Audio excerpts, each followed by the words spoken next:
some people who aren't squares too, like the jail comes with the territory, and it's like, you know, they're not afraid of. That's why you go back in and out. It's like I'm once you're a person of the street, you get caught. What are you going to be when you come out? You're not. What are you going to make? $10,000 a year? What are you going to make? $30,000 a year? A regular guy who's a plumber, I guess plumbers make 60, maybe. You know what I mean? It's like he's used to that. He knows how to live like that, and he's going to live like that for his whole life. But a guy who does crime, and then you go to jail, you're not jail is not a deterrent after you're there. Wait, steal somewhere else. Can I tag what? No, what I'm saying is, Patrice, let me jump in here because you make a great point. And then on top of that, you get out of jail, and now it's on your record, so now you can't even get a legitimate job. You can't get a regular job. I'm thinking if you come out of jail and you got a record now, you should go to the top of the fucking list to be hired. Wow. Think about it, though. Because they make it even that's harder. A fucking great point, because as the fact being, they send you to jail to rehabilitate. They say you are now okay to go back in society. But you have the thing on your record. Nothing, but the only option is I'm going to either work at McDonald's where you can lie about working there. Like, you can lie about your reference and lie about having a record. Yeah. Or to survive, you got to do some fucked up shit and go back. Any legitimate job, an employer is not going to hire you if you have that on your fucking record. So I'm thinking if you have that on your record, then that's the people you should be hiring. Because I think that's a fucking great point, man. Keep the streets a little safer. That's better than, I think that's higher than affirmative action. Really, I'm telling you, because a black person without a record, okay, has a better chance than anybody coming out of jail. And you're trying to do the right thing, and you're like, look, first you got a parole officer. When you're a ward of the state, I watch some of these things where you go on parole. If they gave me 10 years in prison, okay, I serve 3, and I do 7 years parole, I'd rather do the whole 10. I know that sounds fucking crazy. The whole 10 and not be a ward of the state. Wow. Because it's like having a master. The jail is already in your life.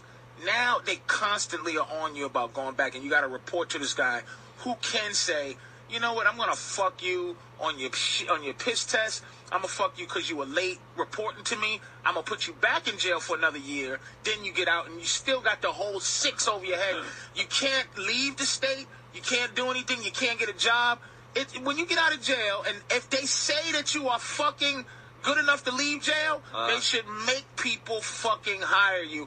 Or only have the ability to have the law enforcement check your record. Everybody else, you're a fucking free guy. Civilian or whatever. You're a civilian. Because why wouldn't you go back to doing street shit after you get out of jail? There's no choice. You don't have a choice. You want a murderer? Well, I'm working with your fucking. Obviously, my theory has some fucking holes in it, but I'm just saying it's not the craziest thing. But the state, it's like, look, I'm not saying don't let him out. You're saying he's a part of society now. Right. Don't let him out. Yeah, but you're part of society with consequences based on your fucking consequences? Your actions. But that's gonna come back to bite you because you went to jail was the fucking reason you went. Like the jail is supposed to be there for your rehabilitation. It's the purpose of going. You commit murder. I put you in. This is why I always said one thing. I don't agree with Michael Vick. I'm a dog lover. But the thing about Michael Vick going to jail and all these apologies that he had to do, jail is here, so you don't ever have to say I'm sorry. But there's shit that happens after you get out because you were in. What do you mean? What if I joined the KKK and then I'm not in the KKK anymore? Should people just be like, well, he's out now? No. That's the KKK isn't. But it's a repercussion based on what I did. This is all quote and quotes, okay? The state is saying to the society, we're taking him out of society. This guy gets life with no parole. We think what he did was so fucked up, he's not good enough to come back with us. Yeah. The other guy is 10 years, 10 to 25, he gets out, or 25 to life, maybe 15 to life. 15 years, if we think in 15 years, if he's doing okay here, we're going to give him a chance in society. Okay? He has he now 10 to life, 25 to life. He has the rest of his life to be a ward of the state. Okay? He has to be on a straight and narrow. He goes into a fucking job, okay? and he has a skill. Like, look, I think if he has a Wall Street skill, or if he has a fucking executive position skill, get this motherfucker a executive position job, even though he fucking committed the murder. Only because the state. Now, your Klan point don't make sense because you chose the Klan, then you chose leaving. But the Klan's not the state. But you chose the crime. Yeah, but people make mistakes, and you never made a fucking mistake. I made a mistake by joining the Klan. What happened? What big mistake you made in your life, man? Anything? Got married. Yeah, there's. But I mean, okay, but you got married. All right. Now you got married, and the Jill situation that's documented, right? The next bitch coming around. Every bitch from there on judges what you are by the fact that you had 2 failed relationships. Well, now they judge you immediately based on that. That's true. I mean, it's like, it's unfair. Why is it unfair, though? Tell you the truth. Yeah, I'll even be honest with you. You lost your point. Why is it unfair? It's unfair because you want to check, but if you could never... I did it. If you could never get... Don't mean that's not the point. Doesn't mean I'll never do it again. That's not the point. The point is the new girls, you never...